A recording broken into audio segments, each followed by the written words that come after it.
sini yang perlu saya katakan, kami nih Pak butuh perhatian. Perhatian kami ini krisis ekonomi dan krisis iman. Semoga jadi anggota DPRD yang terus menjadi inspirasi warganya. Kita akan lihat keseharian beliau di YouTube channelnya, yaitu Ipan Wirata Channel. Jadi jangan lupa ya, jangan lupa nonton, kemudian jangan lupa subscribe dan jangan lupa like, dan terus ikuti kegiatan beliau yang sangat mudah. Jangan lupa tonton channel beliau, Ipan Wirata Channel. Jangan lupa support pembangunan pesantren Darul Ihsan Jambi. Berkah selalu. Assalamualaikum warahmatullahi wabarakatuh.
Jadi agar kami di sini dapat betul-betul dibina gitu.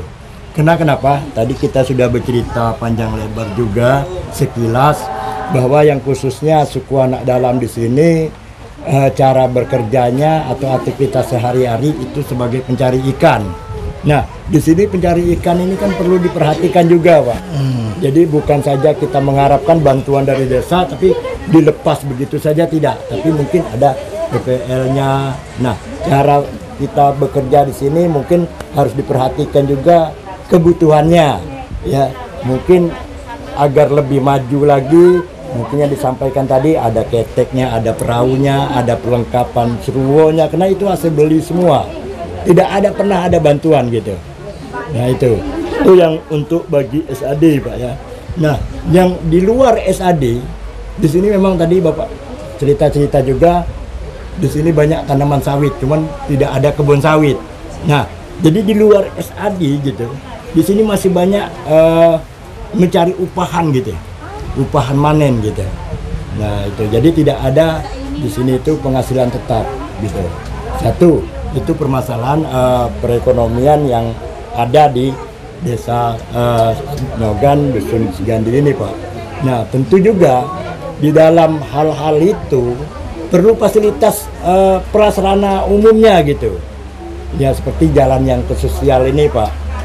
Ya mungkin kalau kami dari sebelum pemilihan kepala desa yang baru ini mungkin sudah banyak juga mengajukan gitu ya untuk dipertinggi box yang ada di tengah-tengah itu agar musim hujan seperti ini tidak ada banjir.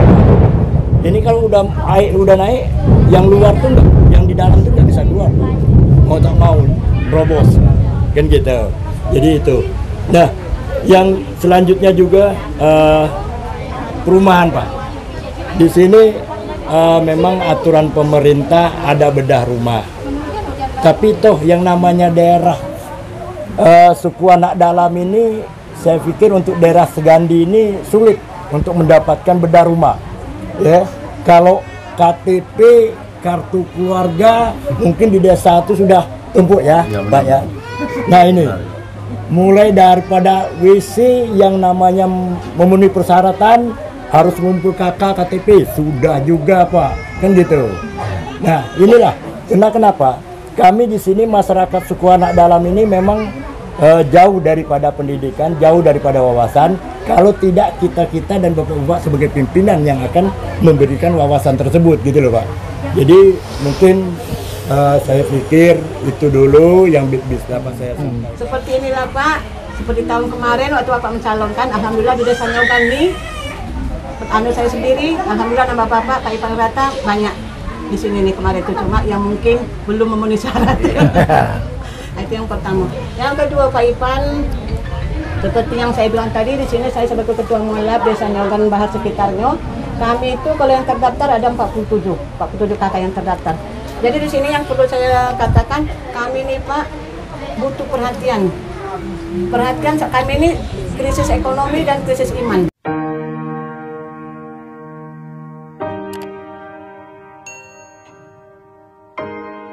Beberapa bulan yang lalu pernah dengar di Bahar ada yang mati bunuh diri itu sama anaknya tuh, itu mualaf tuh. Sampai sekarang mukenanya masih di sini Pak. Datang dari ini mukena, dia minta mukena. Belum sampai kemarin tuh dia bakar diri.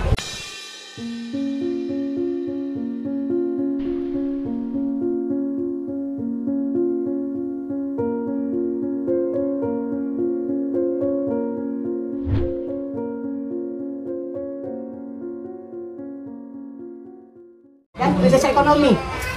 Kami nih Pak, saya kan mualaf. Kalau kami sudah jadi mualaf, kami dibuang oleh keluarga.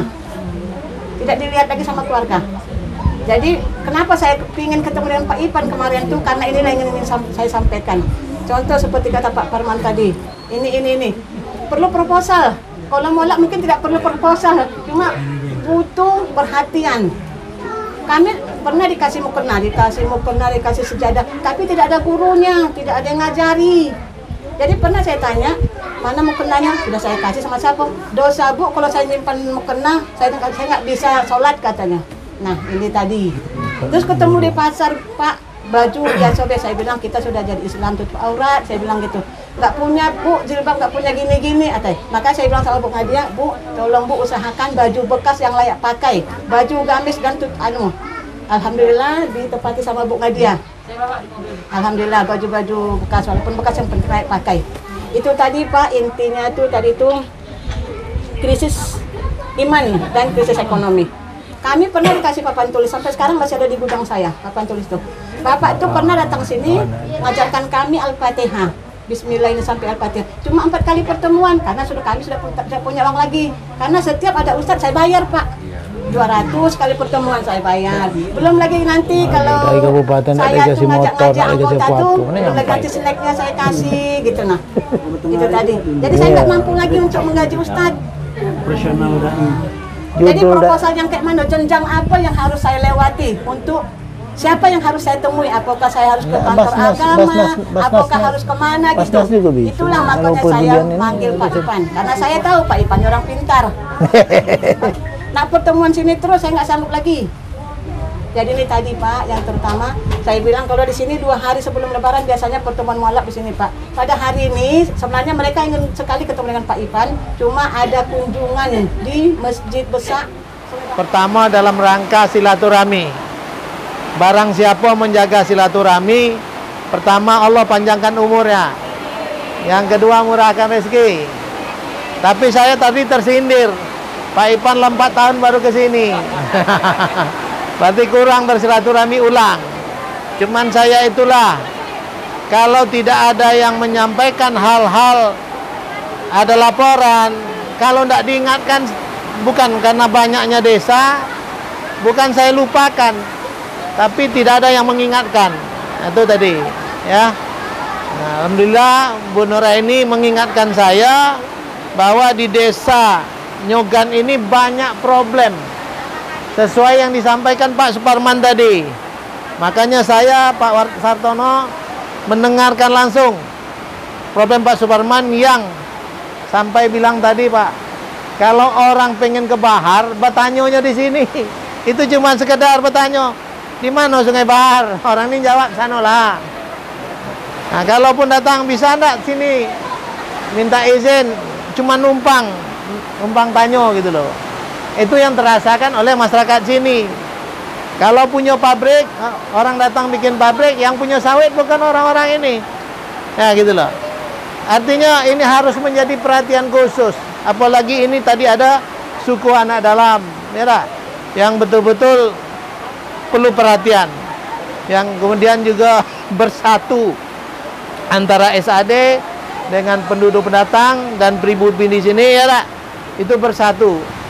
Kita beri apresiasi. Artinya sudah rukun. Sudah rukun ya. Nah, tapi tadi catatan-catatan yang tadi ini menjadi jawaban kami yang harus kami carikan solusinya. Pertama tadi ada ya nelayan jatuhnya tak? Jadi kalau bahasanya Pak Sartono, kalau bahasa Sungai Bahar itu orang tak pernah mikir sungainya. Yang dipikir baharnya gitu loh. Ada sawit, ada kebun, ada pabrik.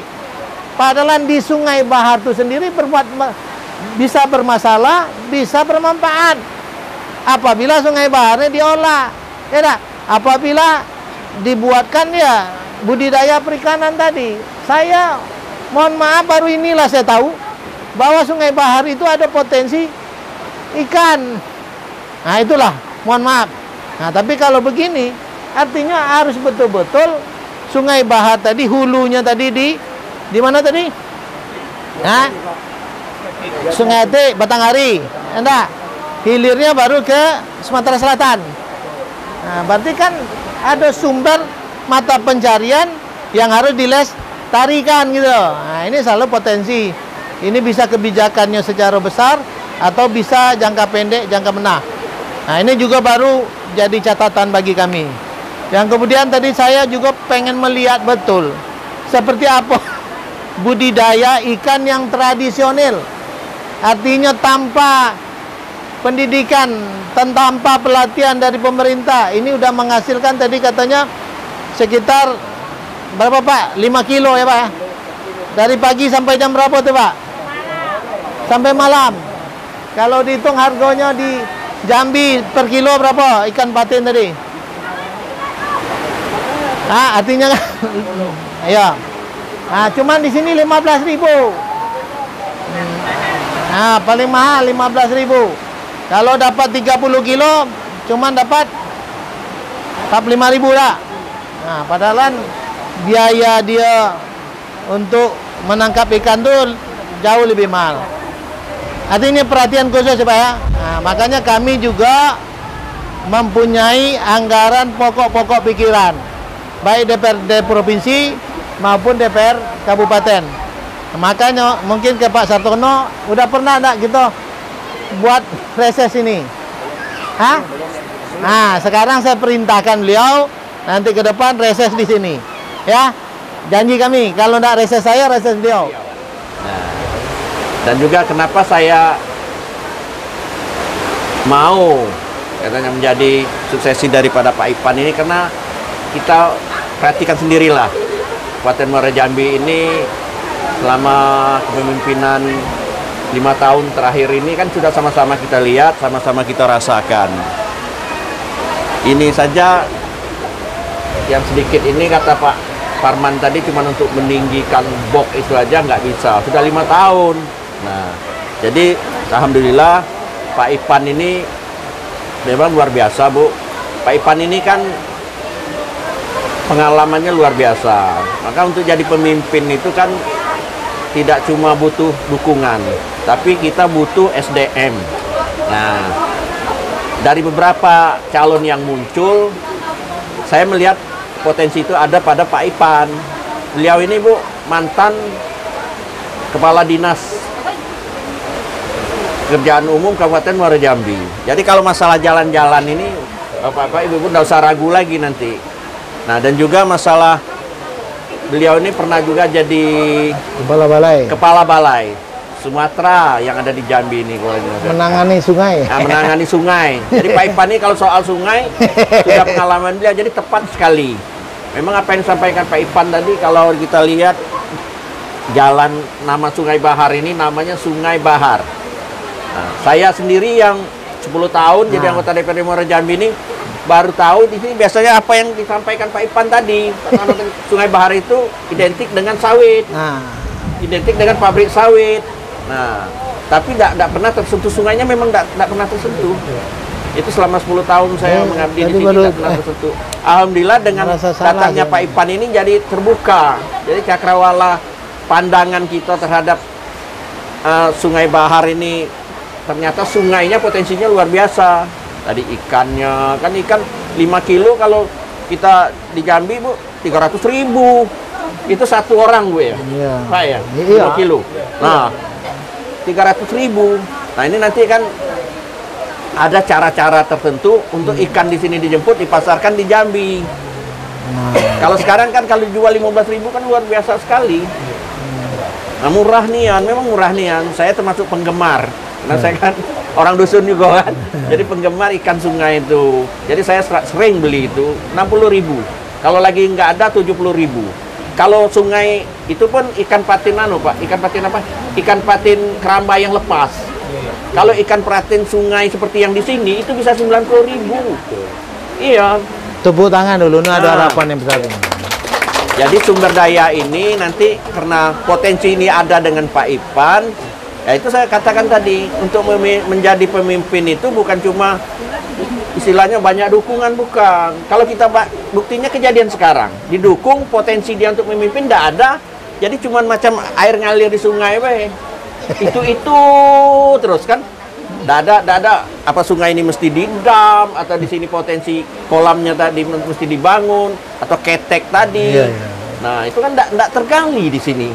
Nah, saya waktu di DPRD Muara Jambi itu, saya pernah pengadaan ketek itu ada. Pengadaan apa? Ada. Anu ikan itu apa namanya? Seruo itu. Seruo apa? Luka itu ada. Cuman tidak tersentuh ke sini tadi. Kenapa? Informasi dari sini tidak masuk ke kabupaten bahwa di sini potensi sungainya ada. Ada Pak Ipan. Ada pengadaan ketek itu ada. Tapi yang dapat ya aliran-aliran sungai itulah. Anak Sungai Batanghari. Yang di Sungai Batanghari itu karena tidak dengan kunjungan Pak Ipan di sini kan tergali sekarang kan. Nah, tergali dan Pak Sartono juga nanti sudah ini. Beliau ini kan punya ini, Bu, punya apa? Punya program. Punya program nanti bisa masukkan itu dialihkan untuk ke sini ya Pak Sartono ya. Beliau kebetulan ketua fraksi Golkar ya, makanya. Apalagi ketua fraksi. Saya dulu 4 tahun 5 tahun saya jadi ketua komisi B itu. Pembangunan itu 5 tahun berturut-turut saya. Nah, di anggaran saya juga. Jadi ada itu. Cuman karena informasi tidak sampai, mungkin pernah ada bupatinya ke sini yang jadi ini. Pernah, Bu? Pernah bupati datang sini selama 5 tahun ini? Pernah, Pak. Cuman ya pernah gitu aja. Nah, konsultasi seperti ini kan tidak ada kan? Katanya ke bagian bunyi serine. Nah, cuma serine lewat kan? Nah, jadi kan tidak nyambung. Nah, jadi sekarang ibu-ibu sekarang bapak-bapak mau tidak ini kita bangun? Nah, kalau mau pilih Pak Ipan nanti jadi bupati kita kan? Karena ini semua ada dengan Pak Ipan. Pengalaman Pak Ipan ada, pendidikan ada. Nah, ya nanti akan kita buktikan ya, nanti akan buktikan. Karena kita kan sudah ngalami 5 tahun terakhir ini kan. Jalan kami Pak sudah 16 tahun jalan sana. Nah, ini. Tengoklah Bapak lumpurnya datang mana. Nah, itu. Nah, itu kan keluhannya Pak Ipan dengar sendiri kan? Nah, inilah. Anak kami sekolah Pak, kalau musim banjir, anak kami kan SMK-nya baru 1. Iya. Kami kan tinggal di dalam. Iya. bisa sekolah, Pak. Ah, iya. Lebur, sekolah kayak mana nasib anak kami ke depan. Nah, iya. Itu suara rakyat tuh. Itu suara jadi ini Bu menjadi catatan bagi kami tim Pak Ipan kan. Nah, mudah-mudahan ini kan tidak lama lagi Bu, 2 tahun lagi kan tidak lama lagi. Nah, jadi marilah kita sama-sama dukung Pak Ipan. Ah, iya. Berapa kilo dari sini, Bu? Paling setengah kilo cuman. Nah, jadi ini Bu ya. Mantap. Ini kan kita ada anggota DPR kita sekarang nih, ketua fraksi lagi. Nah, coba Ibu nanti tanyakan dengan dia langsung karena saya kan sudah ada di situ lagi kan. Dia mau pindah ke provinsi. Nah, jadi nanti kan lain lagi bedanya. Tapi sebagai tim Pak Ipan, kami merasa bertanggung jawab atas informasi ini. Nah, kita akan terus mengingatkan dan menjadi catatan bagi yang terhormat Bapak Ipan Wirata selaku anggota DPR Provinsi dan sekaligus Ketua Golkar di Kabupaten Muara Jambi. Yang terhormat kakanda saya Bang Samsul dan Bapak Suparman dan bapak-bapak sekalian yang tidak bisa sebut satu persatu dan ibu-ibu sekalian yang saya hormati. Nah, saya perlu jelaskan sedikit Bu, saya juga perlu minta maaf. Saya adalah anggota DPR dari Kabupaten Muara Jambi, dapil sini Bu. Nah, ini secara kebetulan juga kemarin Ibu Nadia kasih tahu dan Pak Ipan perintahkan saya untuk bisa hadir di sini. Nah, saya mohon maaf karena belum sempat waktunya saya membantu di desa kita ini. Desa kita banyak Bu, di Kecamatan Mestong tuh ada 14. Nah, dan saya berjanji juga di hari ini nanti setelah Lebaran saya akan reses di sini mungkin bersama Pak Ipan sama Pak Samsul. Dan saya akan cerita juga Bu, di desa saya, tempat kelahiran saya di Pondok Meja itu selalu banjir di saat hujan-hujan seperti ini. Karena apa? Karena perubahan tata lahan. Ya, tata guna lahannya. Ada sebagian dijadikan gudang, tidak memperhatikan situasi yang ada, sehingga terjadi banjir. Sekarang sudah selesai Bu. Karena apa? Karena sinergi antara Pak Ipan dengan di kabupaten. Dan alhamdulillah sekarang tidak terjadi banjir. Seperti Ibu tadi katakan, ada keinginan supaya jalannya bagus di sini. Saya juga Bu akan berusaha Bu, tapi setelah reses nanti saya mohon Pak ya, dibuatkan proposal ya, biar saya nanti yang akan menghadap bupatinya nanti minta tolong untuk supaya nanti jalannya bisa diperbagus sehingga anak-anak kita nanti pergi sekolah tidak susah Bu. Saya juga nih orang kampung juga Bu, dulu saya tinggal di Pondok Meja itu jalannya sama seperti ini. Jadi saya ingat juga, seperti di kampung saya juga dulu. Nah, orang tua saya Bu, namanya Pak Sariman Wibisono, mungkin bapak-bapak Pak Parmannya yang kenal juga di sini. Saya pernah ke sini juga bersama orang tua saya dulu. Waktu mencalonkan diri jadi bupati dan wakil bupati, kebetulan orang tua saya, bupatinya Pak As'ad. Karena kalah, sehingga mungkin ada janji yang di sini tidak bisa ditepatin Bu. Nah, mudah-mudahan ke depan Bu, dengan Pak Ipan jadi bupati, Pak Ipan akan berusaha Bu untuk membantu masyarakat kita di sini. Apa yang diperlukan mungkin semuanya mudah-mudahan bisa terlaksana. Kalau kepentingan itu untuk kepentingan untuk orang banyak Bu, bukan untuk kepentingan pribadi. Maksud saya itu kalau untuk jalan, untuk sekolah, memang itu tanggung jawab pemerintah Bu. Tapi mudah-mudahan Bu, kalau Ibu, Bapak-bapak sekalian nanti kalau saya reses, dibuatkan proposal, saya akan berusaha keras. Nanti Pak Ipan akan mantau juga. Kebetulan saya ketua fraksi. Nah, mudah-mudahan Pak, walaupun sedikit, nanti setidaknya ada bukti bahwa kami datang ke sini, ada buktinya nanti. Tepuk tangan tuh, itulah. Doa.